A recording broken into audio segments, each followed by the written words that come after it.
Hello and welcome back to Reeling the Fears, where we chat about and discuss all sorts of movies. My name is Gary O'Brien, and joining me today once again, it's David Scanlon as we discuss the Oscar nominations of 2023. So stick around, we hope you enjoy.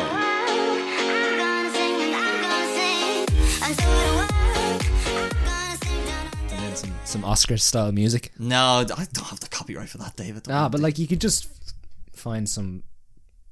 No, okay, no, because... No, okay. No, here's why. No, because, look, the Oscars are prestigious. Yeah. They've got longevity, Yeah. heritage, well-attended. They're not the Golden Gazzies, though. Yeah, Everyone knows the Golden Gazzies. What year is this? 93? This is the 95th Oscars. 95th, sorry. Okay. It's funny, like, I don't know. It's more that, like, I can't believe we're still talking about, like, everything ever all at once. No. The Oscars are too late in the year, Yeah. I find. Like, I can't believe we're, like, talking about, what was, like, super early? Probably everything ever all at once. Everything all at once was early. Hold on. What else was in there? Top Gun was pretty early as well. I think they were the same month, if I recall. Yeah. I mean, or. I know that's only nominated for one thing, but, like, it's still talking Morbius. Yeah. But yes, if anyone hasn't grasped what we're doing, I guess we probably explain. Sorry, yeah. This is the Oscars are on Sunday, so myself and David, being two guys who've seen everything, we just thought we'd continue our flex that we've actually seen all these things, and we can make educated and sophisticated opinions on who should win, who will win, but also maybe who didn't get nominated in certain categories and why we feel they should have been in there. And I guess, what are the Oscars, David? Not to explain the Oscars, but I think what's important is, you know, the way I don't know, back in the day, you know, we see the Oscar nominations come out. This is before we went to go see every movie under the sun. And you just be like, oh, that got the Oscar for this, I'll go watch that. Yeah. Whereas it was interesting this year to have seen them all, because again, I don't know if I've mentioned we've seen them all. But like to have watched it, to have seen it get nominated, and be like, oh shit, and then to kind of see it, the buzz around it, and it kind of puts it in a different light. I feel like the way we did it this year, we felt more on the journey with the movie. Like, we're just film journey, David. I suppose like the Oscars have become so much kind of more of a marketing tool than anything else. Not only for like studios and movies, but also for like actors. Like if you're an Oscar nominated actor, if you're an Oscar winning actor, like putting that on the front of your movie seems like a prestige. I know it's not. No, because there was some like rom-com, and it was like Oscar winning actor, like Dame Judi Dench, and then it was just like, and Amy Adams, and exactly, like, ooh. So like I feel like it's huge kind of political point, not political, but you know what I mean, marketing points for big studios, but I like. It has become that type of thing where back in the day there was only 100 movies came out, but now there's so many different movies that come out each year. There's only so much marketing that can be put behind certain movies by certain studios, which is why, you know, we'll probably talk about a few of them later on, is that like some movies just get lost in the shuffle, like even like really good ones that we really enjoy just like don't get nominated for anything. And we also see another side of that is that you have smaller movies that maybe have like big producers in behind them, like To Leslie, the movie that Angela Riseborough got nominated for, where it was just a marketing push by by a few people, I'd say, you know, in the production team. Obviously had a lot of friends in the industry, just got word of mouth out there, and then somehow got nominated. Again, we'll get to that. They have described it as the most shocking Oscar nomination in history. Exactly. But I suppose the final thing I wanted to point out is that anyone who believes that the Oscars are the be all and end all of Hollywood should understand that it's not. Okay, so obviously it's great to be, you know, it's a prestigious award, it's a prestigious nomination, but like I'm just gonna mention a few movies that never won any Oscars. Okay, so we have Zodiac. Oh wow. Nightcrawler. The Wolf of Wall Street, Uncut Gems, The Shawshank Redemption, Psycho, Prisoners, Fight Club, Drive, American Psycho. They're all a very particular type of movie, yeah, like they obviously hate David Fincher. As you should.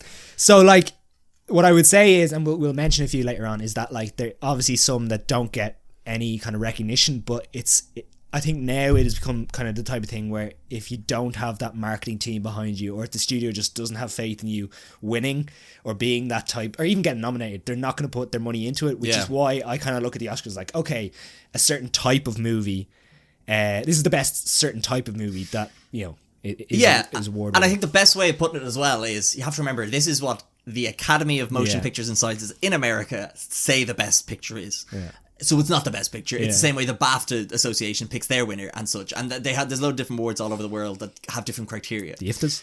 The IFTAs?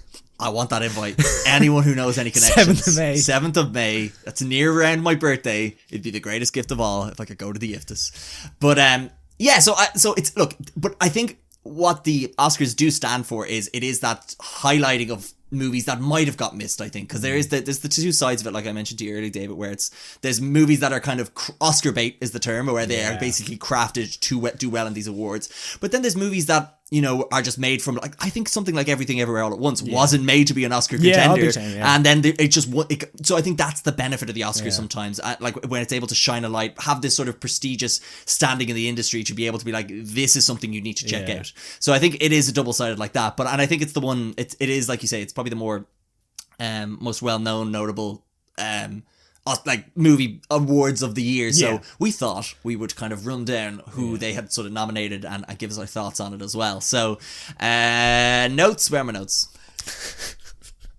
But also I just wanted to, before we get into the nominees, I want to just talk about how the Oscars have somewhat changed over time, and this year I didn't realize how many firsts there were, and I'll try to breeze through these quick enough. But Michelle Yeoh is the first ever Asian woman to be nominated in the Best Actress category. Hong Chow and Stephanie Hsu's nomination in the Best Supporting Actress category marked the first time two Asian actresses were nominated in that category the same year. And then with those as well, the fact that you also have Ke Huy Quan in Best Supporting Actor is the first time you've had three Asian actors in three different acting categories. What else is there? The first time there's been an actor from a Marvel movie. You've had the 15th time a Best International Feature Film has been also nominated for Best Picture. John Williams at 90 is now the oldest competitive nominee at the Oscars, and he's tied. Oh no, is he just behind? Yeah, he broke his own record as the most Oscar nominated living person, and second behind Walt Disney himself. What else we got here? Judd Hirsch is the largest gap between two nominees. So he has his nominee this year and then his nominee back in 1981 for Ordinary People. Go check that out. It's a great movie. The Quiet Girl on Colleen Kuhn, first ever entry from Ireland. You had Avatar 2 and Top Gun 2 being the first time $2 billion movies were nominated for Best Picture. The first time in 88 years since the 7th Academy Awards where all Best Actor nominees, it's their first nomination.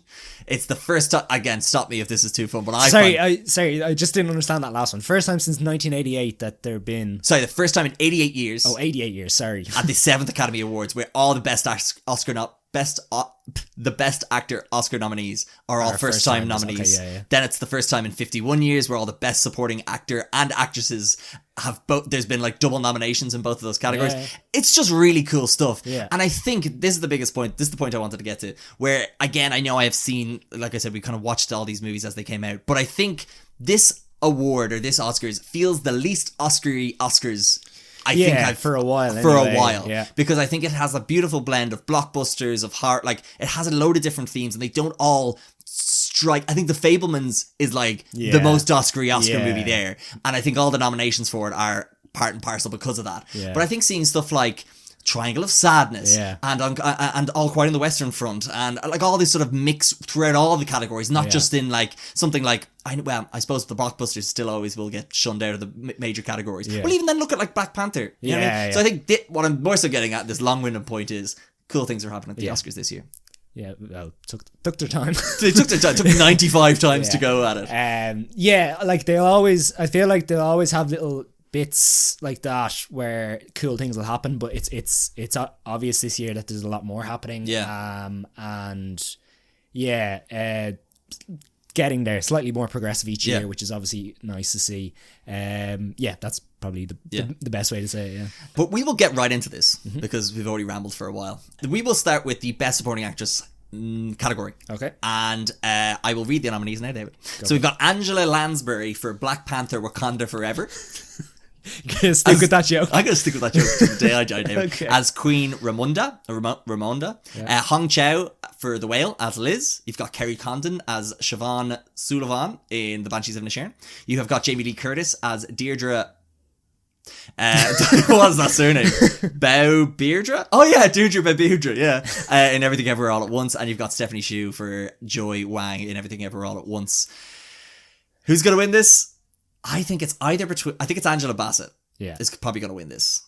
but not Anna Lansbury. I literally just gave up on it. God damn it. Yeah. Okay, Angela Lansbury probably. I think she'll probably win. But who I want to win is.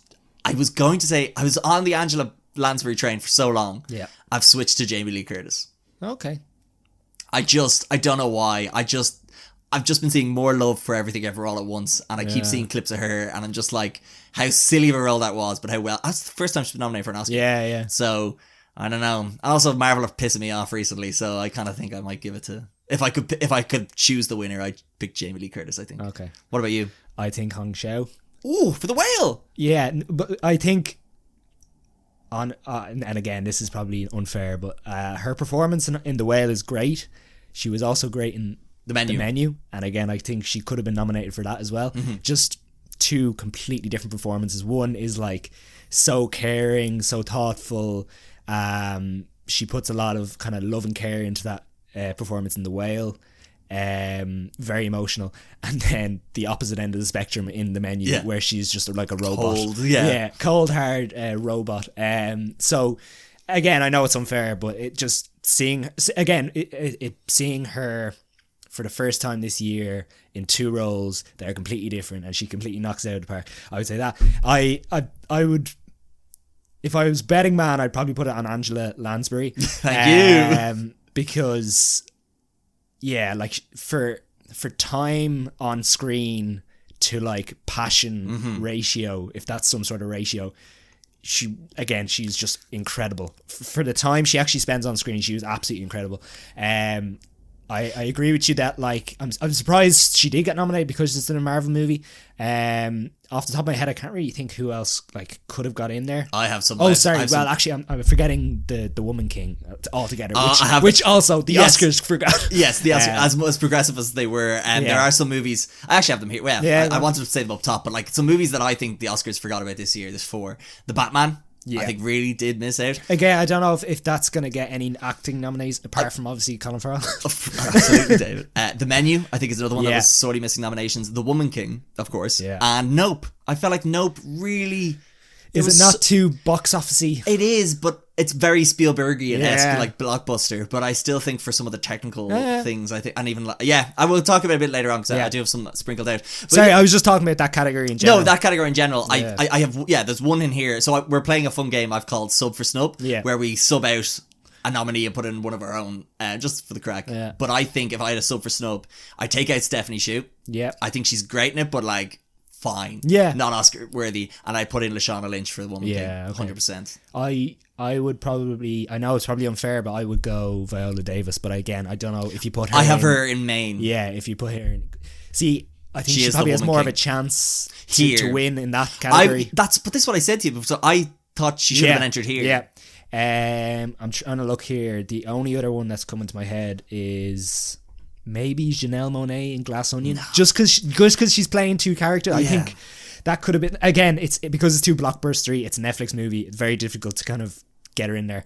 Again, it was just the other one that kind of came to the top of my head in that category. But as you say, I think Lashana Lynch and Viola Davis, again, it's The Woman Someone King. From The Woman King. Yeah, just got forgotten in this awards. Yeah. So and then we've already said, and then you think Angela Lansbury win.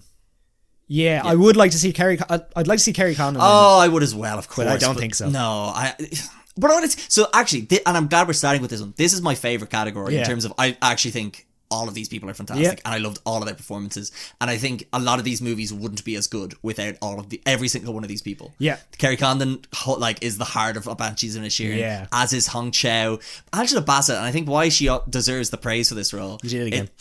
Damn it! Oh, it was so good for so long. Yeah, I know. I don't know if you saw Pedro Pascal on Graham Norton recently, and he calls Grogu Baby Yoda, and he goes, "That's the first first time I've ever done it. And you could just see that internal regret in him. But anyway, I think she elevates above everything else in that movie, and I think that's why it stands out. Yeah. And that's why it's just like, absolutely, yeah. for the thing you were in and what you performed at, it was just incredible. Yeah, so I love it. Shall we move on to... Sorry, have we agreed who we think's going to win? Or do you... Angela Lansbury probably win, but I'd say I want Jamie Lee Curtis to get it. Yeah, I think for a year, or for a career in Hollywood, it'd probably be nice. Yeah. But, again, I don't know. Angela Lansbury's been around a while. Put it this way. If she doesn't get it for this, she deserved it for Knives Out. Who? Oh, Jamie Lee Curtis. sorry, the Knives Out movie, the first one, yeah, that's fair, absolutely. So we're going to move on to, and again, I don't have much to say about this one because we actually haven't seen all the movies in this category. Shock horror. Cinematography. I just want, yeah. Do you want to talk about it? Yeah, no, go for it, yeah. Yeah, cinematography. So there's All Quiet on the Western Front, Bardo, False Chronicle of the Handful of Truths, Elvis, Empire of Light, and Tar. Yeah. I only really want to talk about this because I have a sub for snub in it. Oh, big time. Well, for me, I get Tar out of there. Yeah. Bin it and put in the Batman. I would say get rid of any of them and put in what should be the winner, which is Top Gun Maverick. Is it the cinematography, man. Come on. Yeah, no, that's fair. Like filming a movie in a plane for most of it.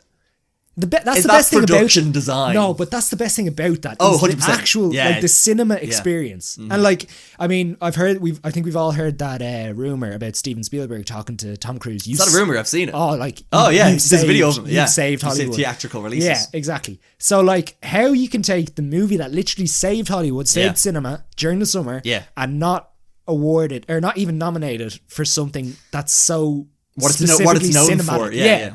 Which is just crazy to me. Yeah. And I remember when the nominations came out first, I didn't even really notice, and then people started talking about it, and I was like, "Oh my god, you're right! Like, how is that been snubbed?" It got a nominee later on that I don't understand. Yeah, that's as well. The other one that'll come up later on, yeah. but and we've talked about it before. Is like it I don't understand. Yeah, I just don't understand that, and I think this is another thing we'll mention is that, and it's happened in previous Oscars. It happens all the time, where if something doesn't win for one category, they'll just give it something somewhere else. Yeah, exactly. Didn't get nominated for director, so they probably just gave it Best Picture. Martin McDonagh won for adapted screenplay when he should have won director or something like that, wasn't it? No, that was that's Get Out. Jordan Peele. Was it? Okay, I think something like that. No, did Taika Waititi win? He won for Jojo Rabbit. Yeah, he won adapted screenplay, and again, he probably should have won. Yeah, it's different.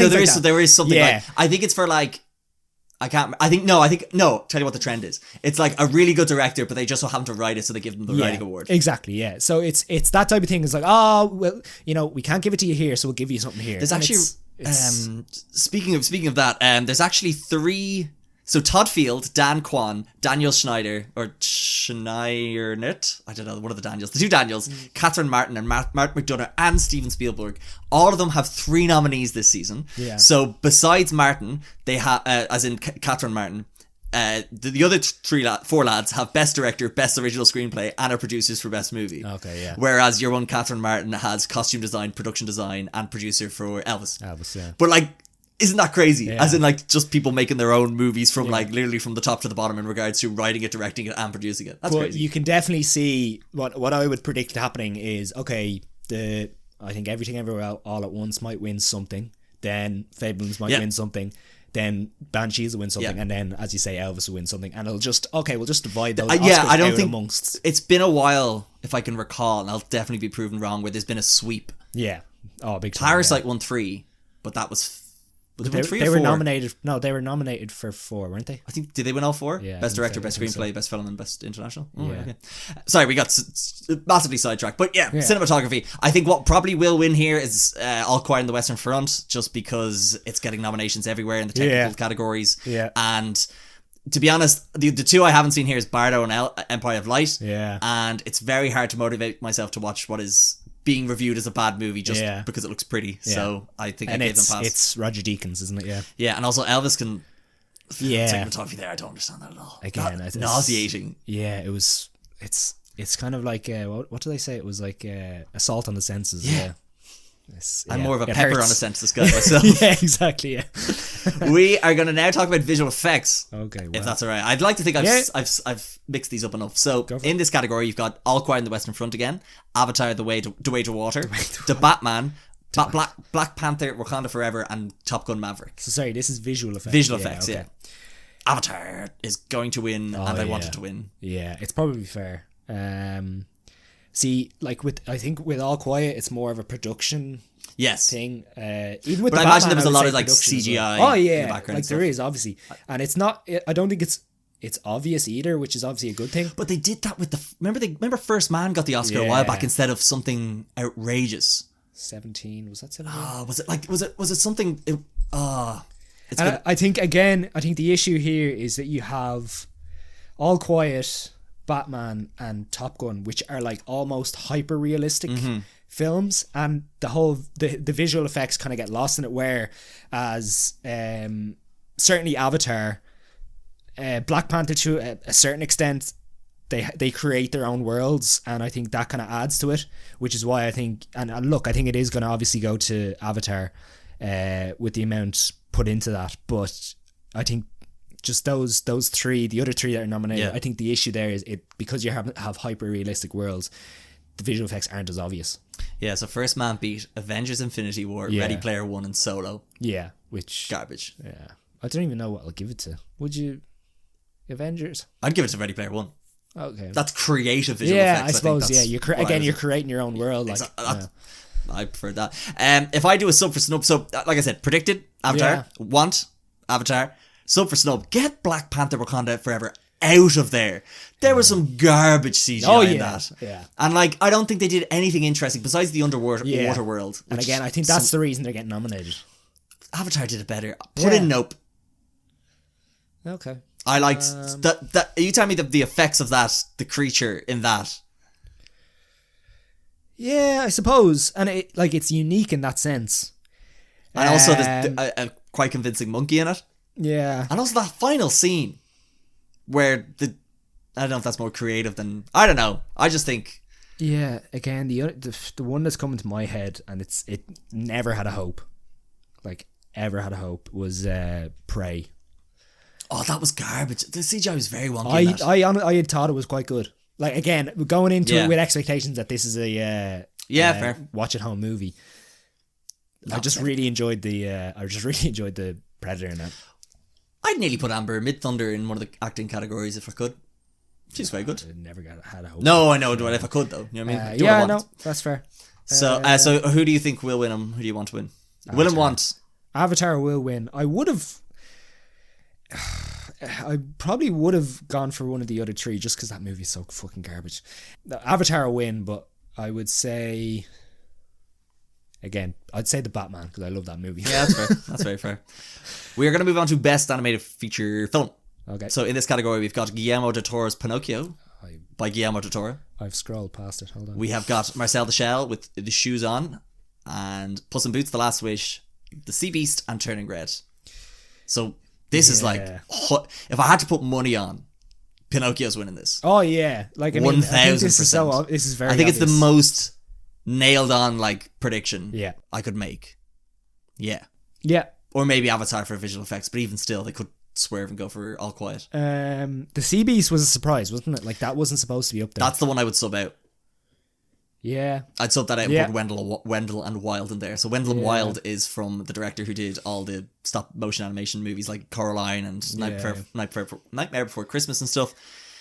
From a technical point of view, I think it's way more impressive than The Sea Beast. However, from a story, it's probably not as good. But then again, the category is best film. I think best animated the Sea Beast is just very generic generic animation. I think you're right. The story is probably a little bit of higher quality than maybe other movies, but that's not really the category it's in. Exactly.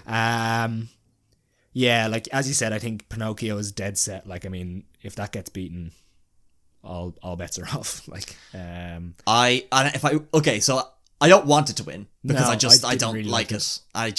What would you like to win? I've gone with Marcel the Shell with Shoes On. Okay. And I don't love that movie, but I would just love them to win it. Oh, yeah. And again, this is not saying I don't think they should win it. Who do I think should win it? Pinocchio should win it. I just don't want it to win it because I want someone else. I don't know. No, maybe I should. Overrated. I think it was just very overrated. I would have gone for Puss in Boots, and the only thing is, like, in Puss in Boots again, you're creating your own world. Yeah, no, yeah, I because I've think just in Marcel the Shell, they're literally just adding characters. yeah, to I've just gone back on my other point in that like it's a well-made movie, but it's not a good movie. Marcel. Pinocchio. Oh, Pinocchio. Yeah, So exactly. therefore it shouldn't win. Okay, Yeah. yeah, no, I've convinced myself. I will give it to Puss in Boots. I want Puss in Boots to win. I want would agree. Antonio Banderas to go up there with me. I want the little Is he a cat. producer? No. It's who is it? It's Joel Crawford and Mark Swift. no idea. No, couldn't tell you. DreamWorks lads. Yeah. But yeah. See, I think the problem with this category is, are you awarding the film that is animated, or are you awarding the animation in the that film? Then it shouldn't be Marcel. Yeah, that's the thing. If it's the animation Exactly. portion of it. But as a film, it's probably one of the better ones now. But I still think Puss in Boots is the best combination of the two. That's a good point, yeah. Yeah. Jeez, you're good at this movie thing, aren't you? Why do you think you keep bringing me back? I don't know. You're around. Exactly. Nothing else to do. Shall we talk about Best Supporting Actor now? Okay. We have got Brendan Gleeson for The Banshees of Inisherin, Brian Tyree Henry for Causeway, Judd Hirsch for Fablemans, Barry Keoghan for The Banshees of Inisherin, and Ki-Hoo Kwan for Everything Ever All at Once. So I hadn't seen Causeway. I meant to watch it. It's an hour and a half. It's a bit like a war vet. Sometimes you just need something a bit cheery. And also, yeah, I'll get around to it. I'm delighted to see him nominated. Cheery like the Iron Lady. That's muck. That was like a Black Mirror episode, to be honest. No, Brian Tyree Henry, I'll talk about him because I haven't seen the performance, but I've seen him in so many things, and his range between Atlanta, Bullet Train, Eternals, and then I will watch this to see who's in it because I'm delighted to see him nominated, but I don't think he'll win. Again, I don't know because I haven't seen it. I'm delighted to see the two Irish lads, Brendan Gleeson, Barry Keoghan. I thought if one of them would get nominated, it'd be Brendan Gleeson, but I'm delighted to see Barry Keoghan here. And Judd Hirsch, he's grand in it, but no way was I like get an Oscar nom to that lad. I enjoyed his performance. Never thought it would be an Oscar nominee worthy performance, but for me he was a highlight in that movie. Because the movie's garbage, David. Of course you're gonna anything that's decent. There's like 5 good scenes in that movie, and he's in one of them. He is one of them. Yeah. But again, I think this is just the Fablemans getting the just old Hollywood Academy people in there voting for it. Because I think if you were to nominate something for the Fablemans, it's Paul Dano, 100%. And I think he's my sub for snub here. Well, really, it would be him for the Riddler. Dano, really? For the Fablemans, way better than Judd Hirsch.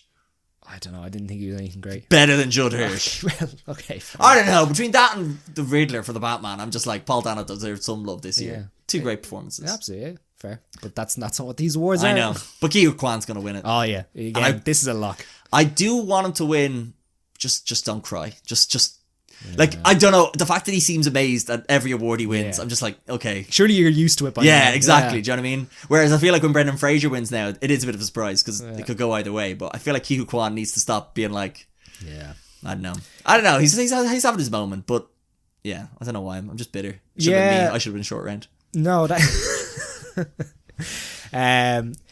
Ki-Hoo Kwan will win, and again, all bets are off if he doesn't, because I honestly don't know. We should have done runners up actually. Runner up, Barry Keoghan.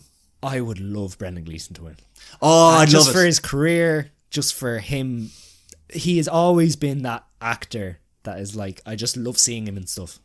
Whether it's like he's in Harry Potter, he's in Paddington, he's in Cockmillish. But this is a bit of like a Leonardo DiCaprio thing in a way, where it's like, I don't want him to win for this. No, that's fair.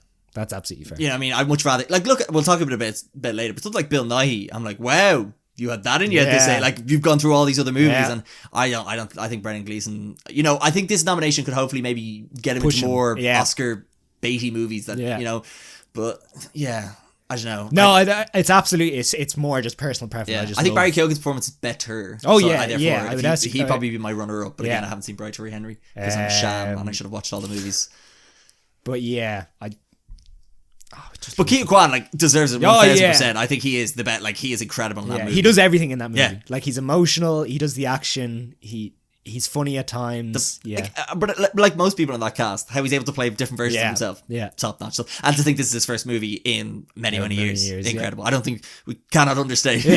Overstate how good he is in that. Ki-Hoo Kwan, and he deserves it. Yeah.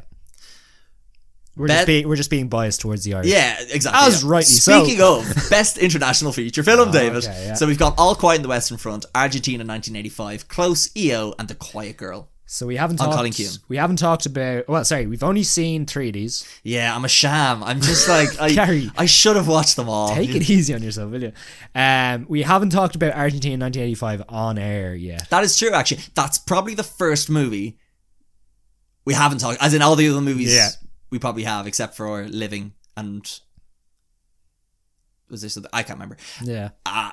Argentina 1985 100% deserves to be here. Yeah. I think it's a very well-made movie. There's some great shots in it. The acting's incredible. I'm actually surprised the script didn't get nominated. Yeah. Especially one speech, but then I realized that's not like that's a real life thing that just happened. Yeah, exactly. Because I don't know if you saw the shot for shot thing. Yeah. It's for anyone who doesn't know what Argentina 1985 is, it's basically about how the military court in Argentina passed on judging the former dictators of the country and then pass it to like the government. There was a military coup. Yeah. And during it, the whole country was under military rule for ages, and they just, because there's a lot of rebels in the country, there was this thing where they were rounding up people, bringing them to torture camps, trying to get information out of them. It was a bit like a kind of a cold civil war, if that makes any sense. Yeah. And then eventually the country becomes a democracy, and this is the story about those military leaders going on trial for the crimes they committed during the military coup or while they were in command. So again, nothing I had actually known about pre-watching this movie, but I absolutely I don't want to say I enjoyed it, but learning all about this is just so, it's like, how did we not know about this? And I described it to you, the best way to describe it is like Trial of the Chicago 7, which was a great movie that came out, was it last year or the year before? It was 2020, and Spotlight. And it's just because it's not like as revealing as Spotlight, it's not like that investigative journalism, but it's, you find out things, and then it's that trial which eventually comes towards the kind of the last third of the movie, which I just found intriguing and really engaging. And if I was to pick one movie that deserves to win, I think it would be this one. I don't think it will win. Yeah, and I know it's unfair because there's an Irish movie here which I would love to win, and then there's another movie here which I think will win.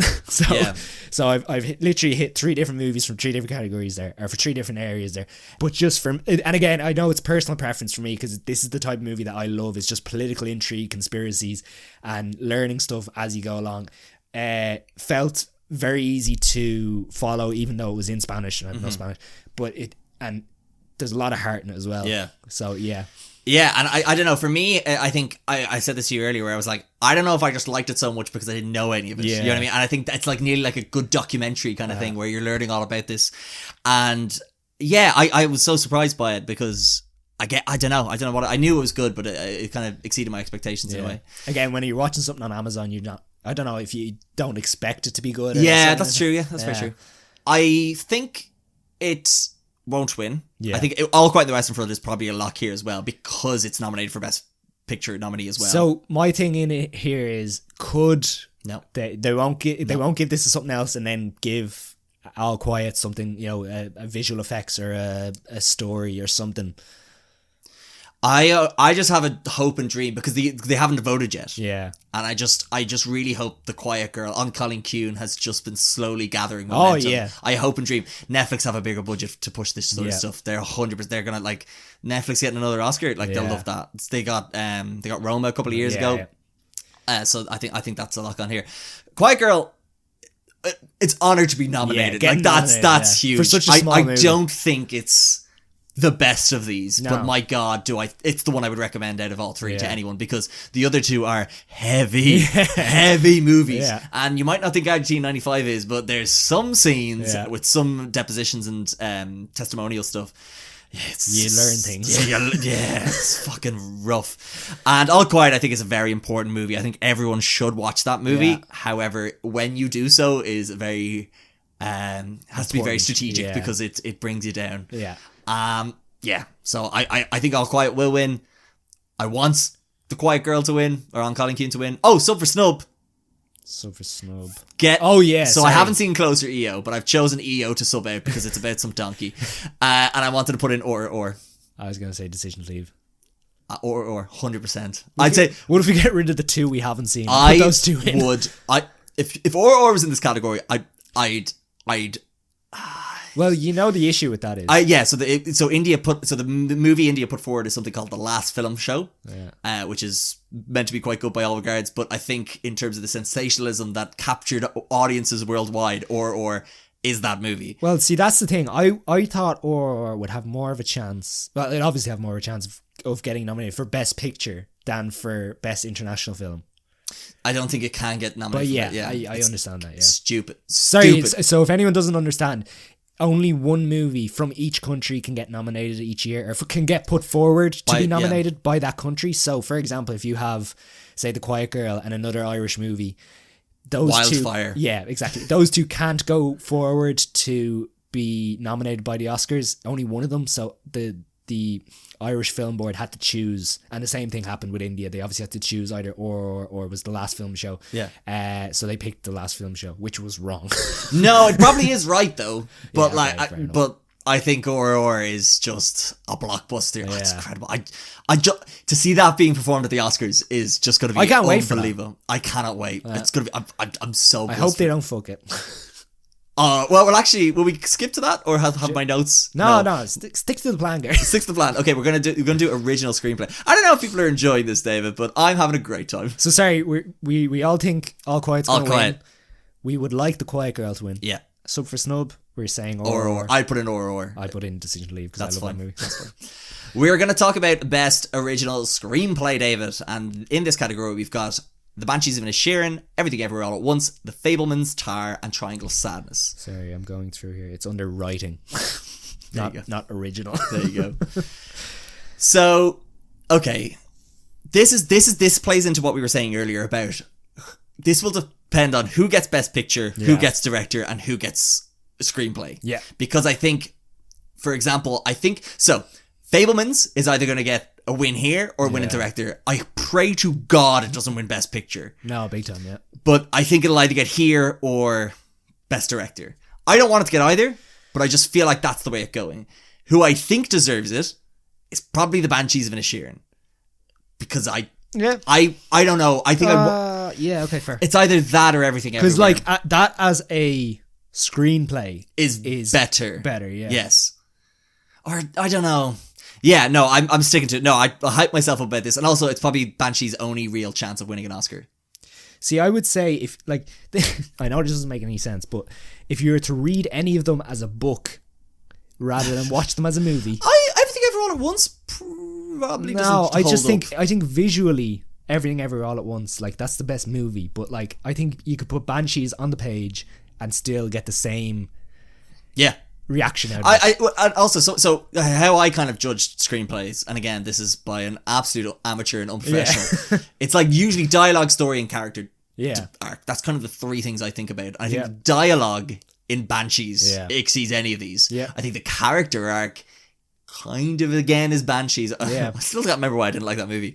And then I think the story is where Everything Ever All at Once probably helps. So out of those three categories, Banshees takes two. So I'd kind of give it that. Yeah. Fabelmans and Tar can just be binned. Yeah. I don't know what they're doing in there. My sub for snub is The Woman King, and put it and just take out either Tar or Fabelmans. I was going to say The Menu, but I don't know if that is is that adapted or original? Yeah, that's good. So let's take out the Fabelmans and Tar and put in The Woman King in The Menu. Yeah. Solid. Who do you think will win and who do you want to win? Banshees. To win? No, I'd like them to win. Yeah. And what will win? Again, I think, I as you say, I think Banshee, if things go the way I think they will, I think Banshees will win this. Yeah. Yeah. Okay. Now we're going to go on to adapted screenplay, David. So that should be near enough on your notes. Just one up. There you go. So we've got All Quiet on the Western Front, Glass Onion, Living, Top Gun Maverick, and Women Talking. So, okay. wow, yeah. So this is a bit harder, I find, because they're very different movies. Yeah. So it's hard to kind of compare them all across. So I think we can go straight to sub for snub. Yeah. Oh, take out Top Gun. Take out Top Gun. What is that doing? Because that shouldn't be in there. That's bad dialogue, bad character arc, and the story is so bang average. It's just a repurposed Mission Impossible script. Yeah. So get that out of there. For me, stick. Okay, yeah. This is controversial. Get The Quiet Girl in there. lad. No, think about it. Character arc, dialogue, and whatever that other thing I said was story. Okay. I think that is a tight 90-minute script. I don't know, because it's adapted from the novel Foster. Yeah. Sorry, I'm trying to look for something that might have been adapted. I think that's... Or you could put the Batman there if you really wanted, David, but I don't know. Yeah, I couldn't really think of another one, because, again, to find it... Do you know the way sometimes it's like, this movie was made from advertisement in the local newspaper about a lawnmower, and then it's all about, like, World War II, and you're just like, alright, cool, don't know why you had to make that adapted. Confess Flesh. I know that's an adapted one. Yeah, there's nothing really here I can think of that's like... Maybe Mrs. Harris Goes to Paris. That's adapted, isn't it? Is the screenplay any good for that? No, probably not. Is Decision to Leave an adapted screenplay? Get that somewhere in there. That deserves to be in there somewhere. Yeah, it's a hard one. It's a hard one because I'm not sure which one is adapted. Did Knives Out win Best Script? Best Original Screenplay? Ooh, I don't know about that, did I? Can't remember. Because, yeah, I think Rian Johnson... I think how he writes stories and how whatever the word I'm looking for here, how he like kind of intertwines all these storylines stuff is so impressive, and I just don't think it's that sort of, I don't know, I don't think it has that Oscar caliber of like what usually wins these awards. However, it was nominated. Sorry, I need to fucking calm down. Got nominated. It got nominated. I'm just trying to find who the fuck. But yeah, so I think I would like to see. I don't know, like what I like. I don't think it deserves to win. I don't know, but like again, I wouldn't mind Rian Johnson getting one. Okay, yeah, no, Nice Out lost to Parasite. Makes sense. But and then All Quiet on the Western Front.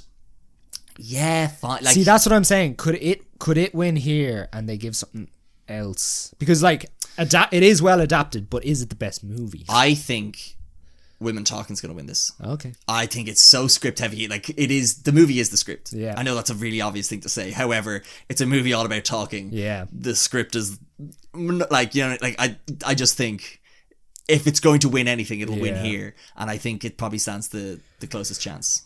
Yeah. I think Top Gun's been, Living is perfectly fine. This script is, the dialogue is very poignant, and there's scenes early on in the movie. So Living, actually, we haven't talked about this in the podcast either, but basically it's about this guy who is a bureaucrat, and he's like very old, and he's coming to the end of his career, but also he gets diagnosed with a kind of a terminal illness, and all of a sudden he starts to sort of look back on life and realize the opportunities he missed and wants to start living.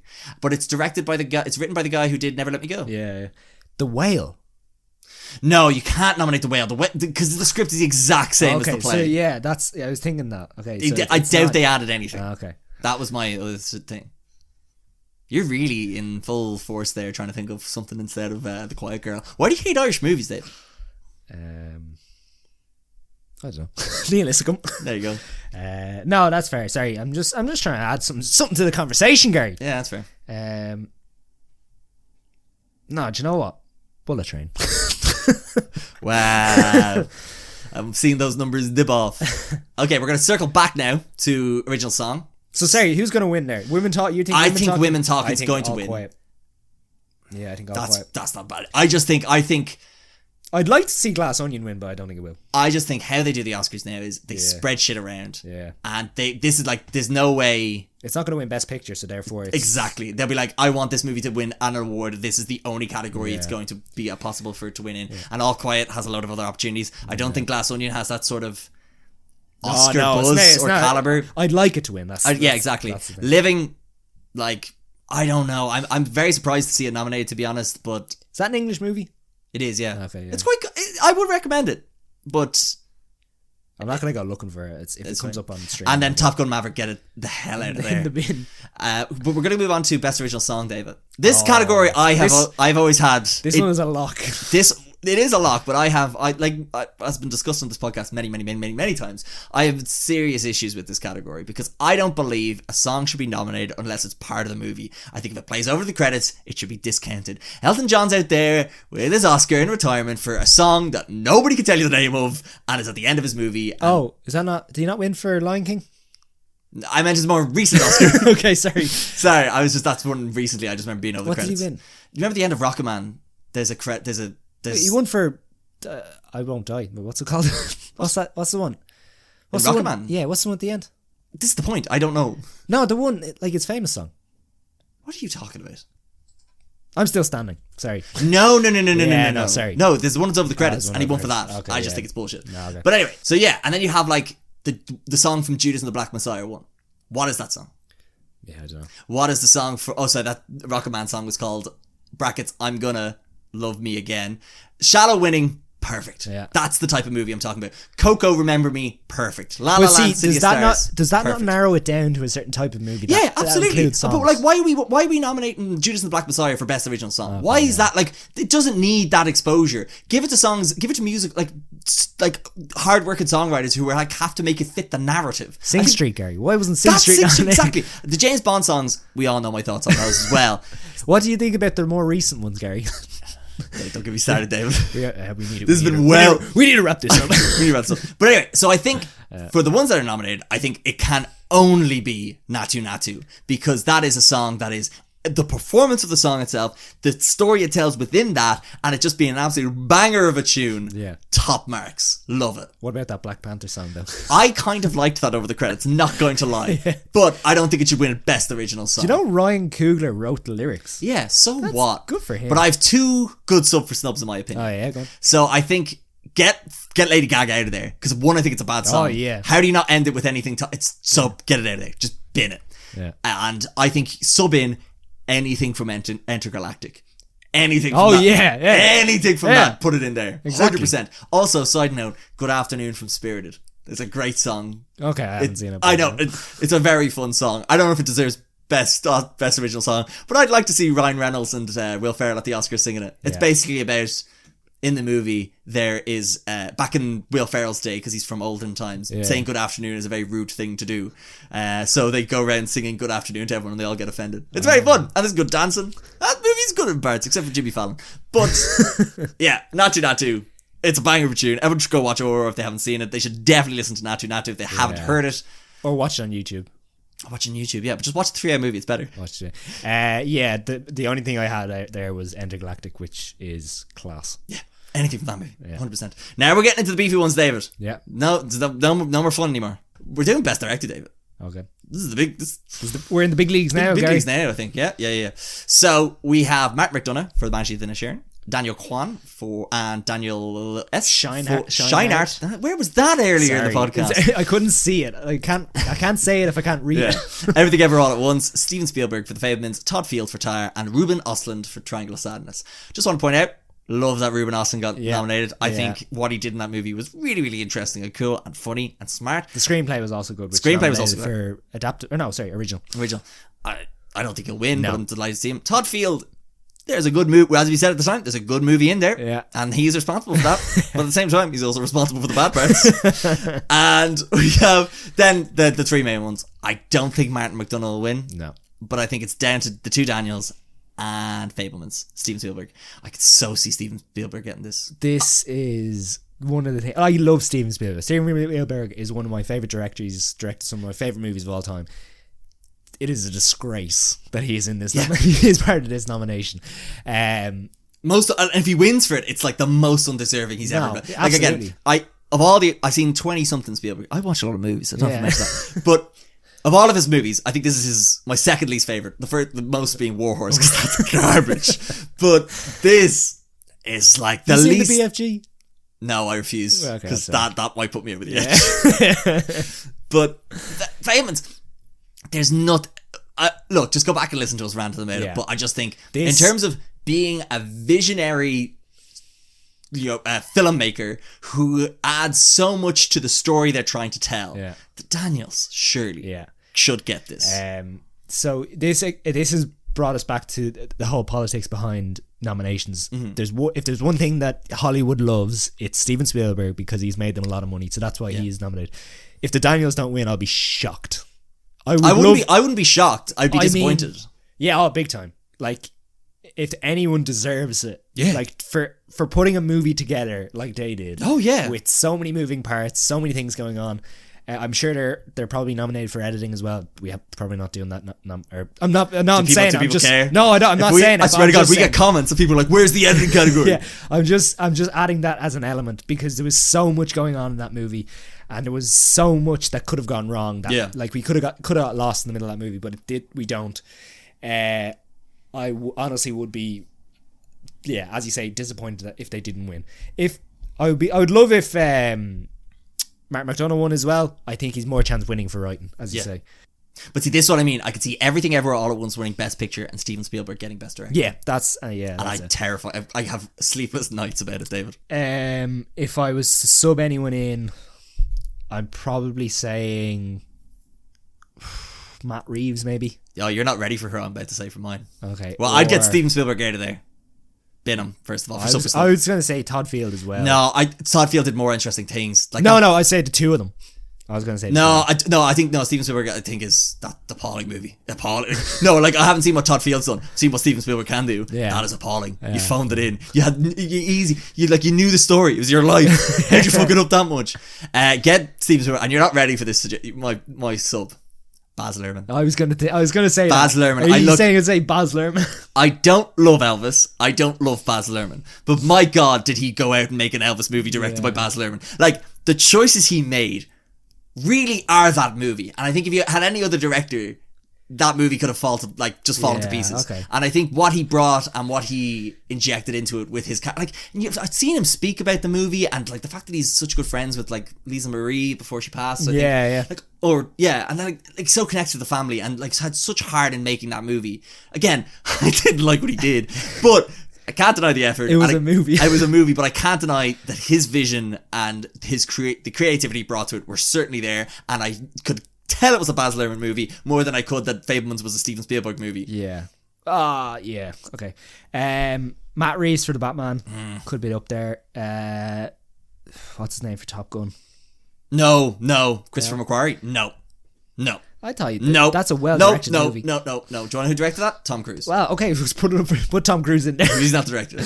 I don't know if this one. No, it's not really. This won't shock you, but I was going to say Jordan Peele as well for Nope.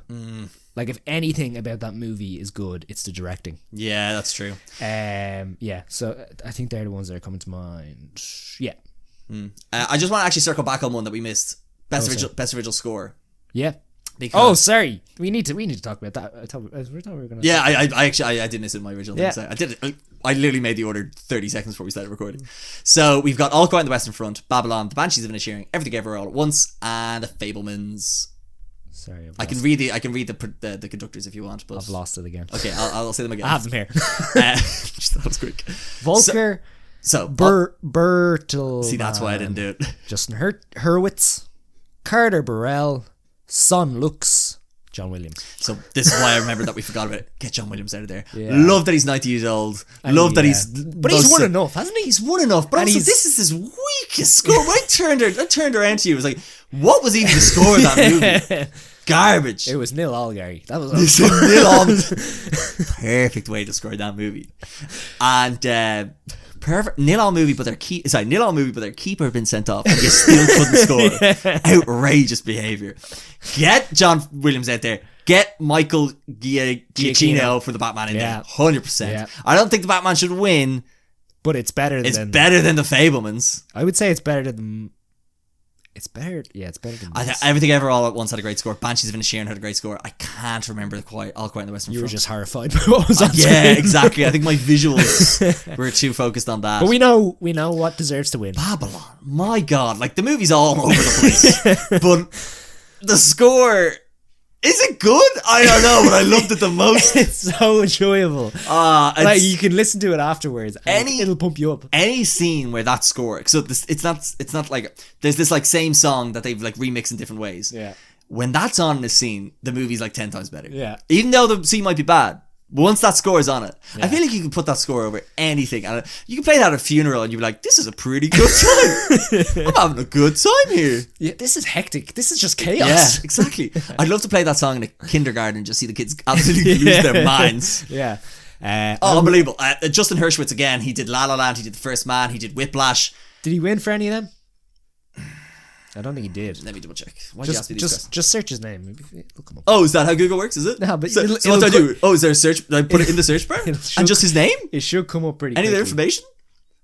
So he has won Oscars for La La Land, Best Score, and City of Stars. he won for that as well. And then he was also nominated for Audition, The Fools Could Dream, and then he was nominated for Babylon. He 100% deserved to win that. I think that's an incredible score. That is a score that enhances a movie, and I think that's kind of what. And again, I don't know about like fucking notes, but I can tell you I had a good time. Yeah, exactly. I just feel like this could be one where they're like, we haven't given All Quiet or Banshees enough. So No. So we're down to the last three, David. Oh, Believe it or not. Jesus, okay. So we've got Best Actor, Best Actress, and Best Picture to go. So I'm going to start with Best Actress just because Best Actor could take about 3 hours and we probably better leave that towards the end.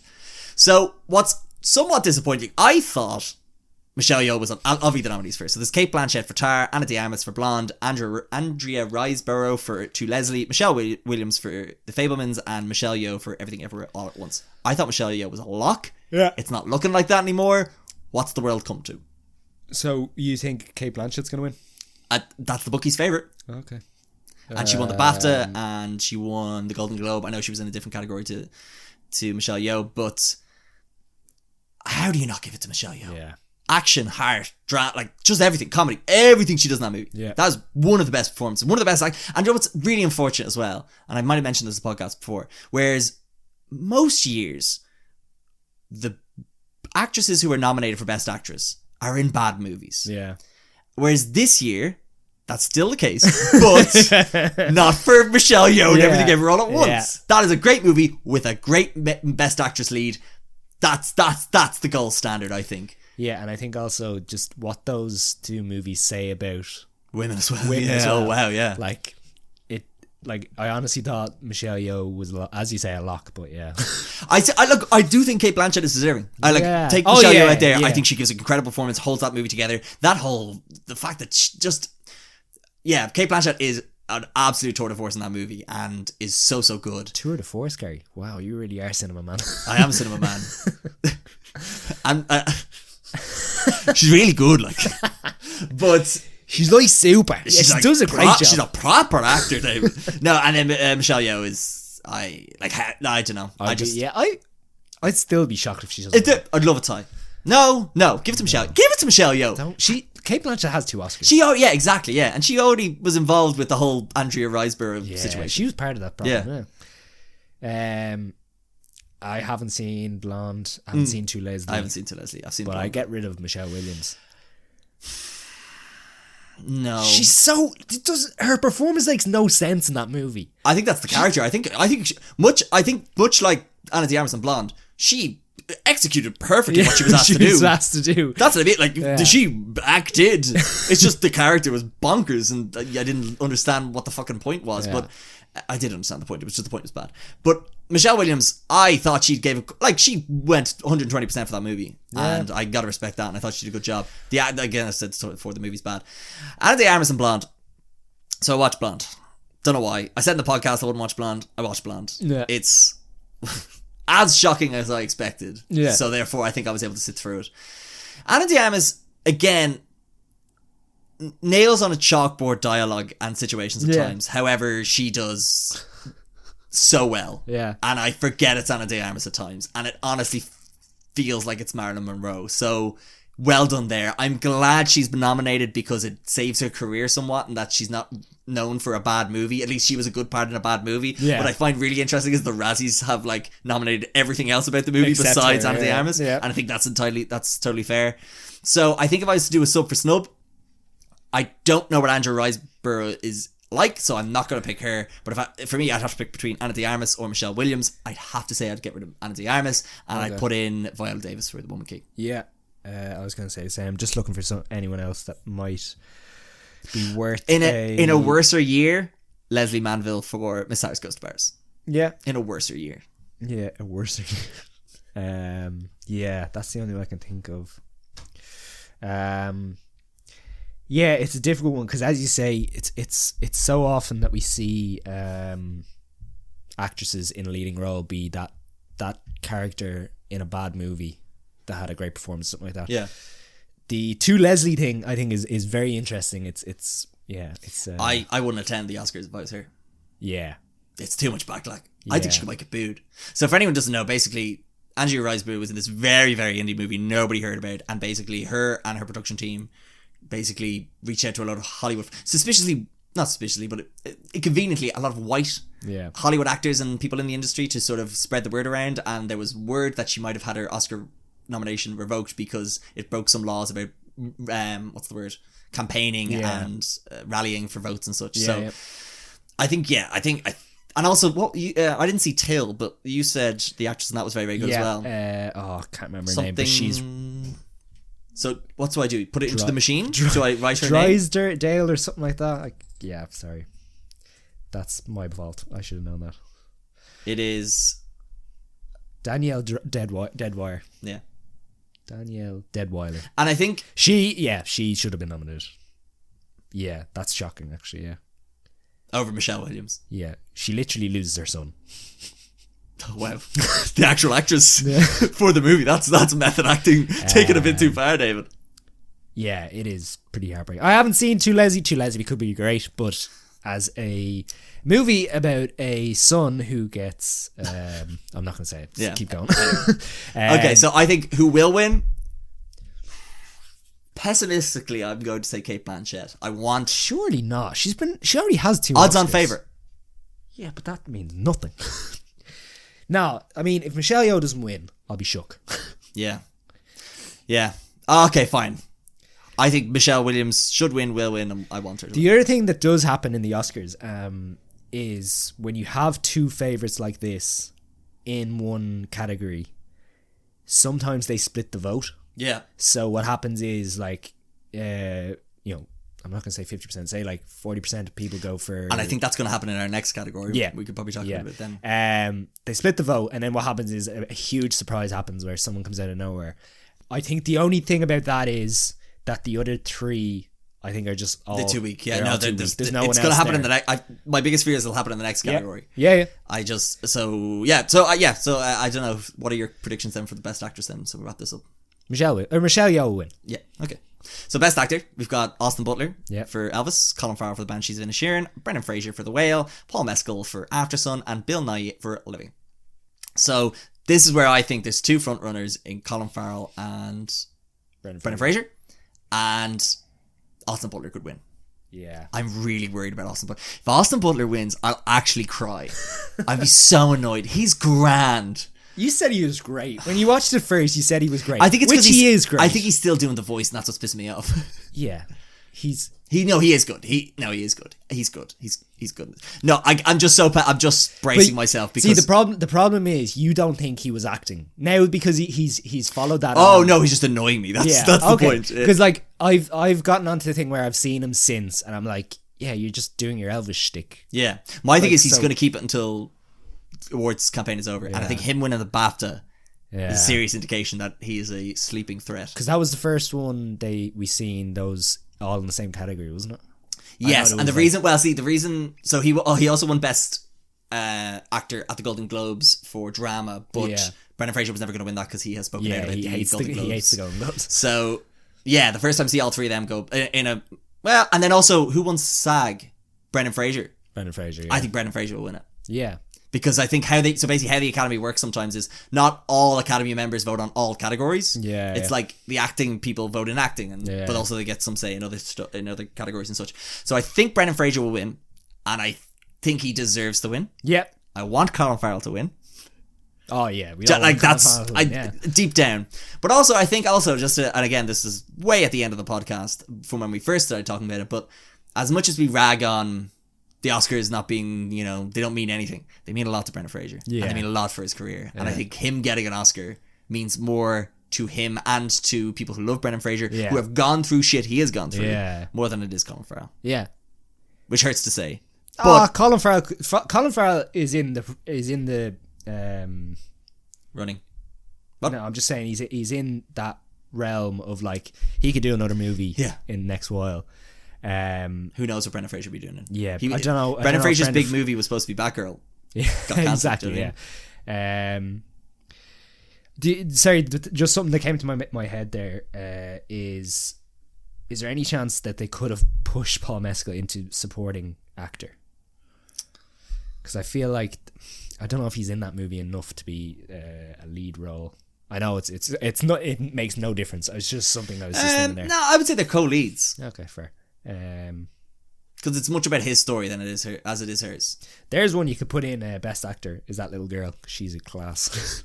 Yeah. But again, if you're not, again, it's hard for kids. You can't nominate kids. You're not nominating for Razzies, you can't nominate for Oscars. Yeah. Did Jojo Rabbit Kid get nominated? No, but I wouldn't have given it to him. No, I wouldn't have given it to him either, but that's the first thing that came to my head. Yeah. Sorry, I'm completely gone off topic. Brendan Fraser, I think, will win, and I would like him to win, even though, again, it's that thing of Colin Farrell's whole year. Yes. Like, and yeah, he's had a career. He has had a career as well.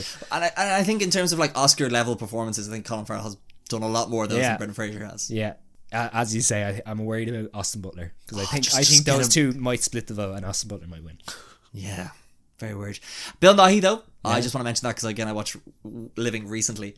He's very good in it. Yeah, I don't think you were just surprised that he had that in his locker, or somewhat. Yeah, but I watched it under the guise of he's nominated for an Oscar here, so I was kind of maybe over analyzing it a bit too much, and I don't think it's intended to be an Oscar level performance in a way. The same way as like I feel if you watch Paul Mescal in Aftersun after he was nominated, you're kind of like, I don't see the fuss. Yeah. But I think Living, I think he just gives such a solid, just really good performance, and he inhabits that role so well. And there's kind of two sides to that character where he kind of starts off as, like I said, that sort of old, cold, he's just a cold man, bureaucracy, doesn't talk to any of his co-workers, and then see it, like I said, as like earlier on, as he goes to like learn to live a little, and the sort of different relationships he has with different people, and the stances he has on some things in the latter half of the movie compared to the first half of the movie, how Bill Nighy sort of plays the same character but is polarized, completely opposite. I think is really cool to see. So I don't know. Yeah, I don't think I wouldn't have been like he deserves to be nominated. I don't think he deserves not to be nominated. He's just there. I'm just happy for Bill Nighy. He's a first time nominee. Love it. Because like, he's always been that actor that's just brought legitimacy to some terrible movies. Also, if you was to give him an Oscar for any of the other performances, Davy Jones. I think he'd get an Oscar for Davy Jones. Yeah, absolutely. Is there anything we'd sub for snub? Yep. Get Paul Mescal out there. Yeah. And I shit you not, and I know this sounds like a joke, get Robert Pattinson in there. I was going to say the same thing. I think I understand. There's something about two white lads in their mid to late 20s being like, I actually think Batman should have been nominated, but he should have been nominated. Yeah. And I saw someone talking about it online where they're just like, it's not even his acting, like with words and his like movement, it's his eyes. Yeah. His eye acting is unlike anything you've ever seen before. Yeah. And again, I think how he's able to do the whole menacing, Dark Knight, but then also the gothy emo Bruce Wayne. Yeah, I think if Warner Brothers had cash for a proper push at an Academy Awards, I think it could have been there. Yeah. And I think also it helps that he is a legitimate actor playing a superhero, in the sense that he's done movies like Good Time and playing Michael Caine in The Italian Job? No. Oh my god, I've forgotten the name of that movie. Oh my god. Oh, my brain's broken. The time Tenet. Whoa. That really fucked with my brain.